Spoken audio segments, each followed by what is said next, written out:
The government has started to shooting at people and put the people at the wall.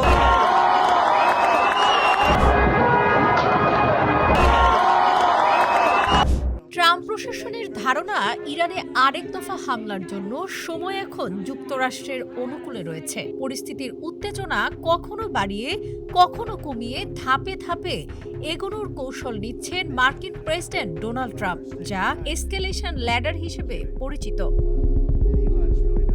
মার্কিন ও সাবেক কর্মকর্তাদের বরাতে জানা যায়, ওয়াশিংটনের মূল্যায়নে ইরানের চলমান সরকার বিরোধী বিক্ষোভ অদূর ভবিষ্যতে থামার সম্ভাবনা নেই।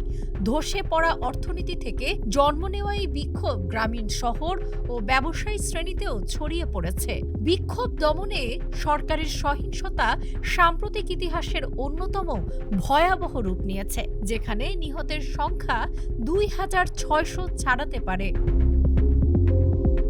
রমজান, নওরোজ এবং 1979 সালের বিপ্লবের বার্ষিকীকে সামনে রেখে দেশটিতে উত্তেজনা আরও বাড়তে পারে বলে মনে করছে যুক্তরাষ্ট্র।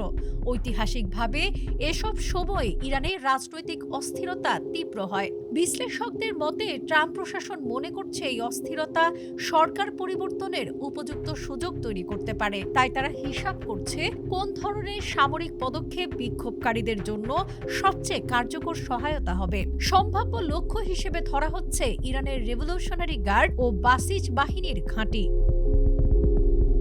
তবে এখনই হামলা চালানো হচ্ছে না।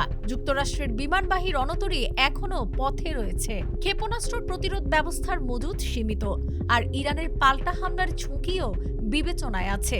বিশেষ করে হরমুজ প্রণালী বন্ধ হয়ে গেলে বৈশ্বিক জ্বালানি সরবরাহে বড় ধাক্কা লাগতে পারে। এছাড়া সৌদি আরব, কাতার ও তুরস্কের মতো মিত্রদের চাপেও ওয়াশিংটন সতর্ক অবস্থানে রয়েছে। তবে বিশেষজ্ঞদের মতে চলমান প্রস্তুতি ও কূটনৈতিক বার্তা স্পষ্টভাবে ইঙ্গিত দিচ্ছে হামলার পরিকল্পনা থেমে নেই, কেবল সময়ের অপেক্ষা।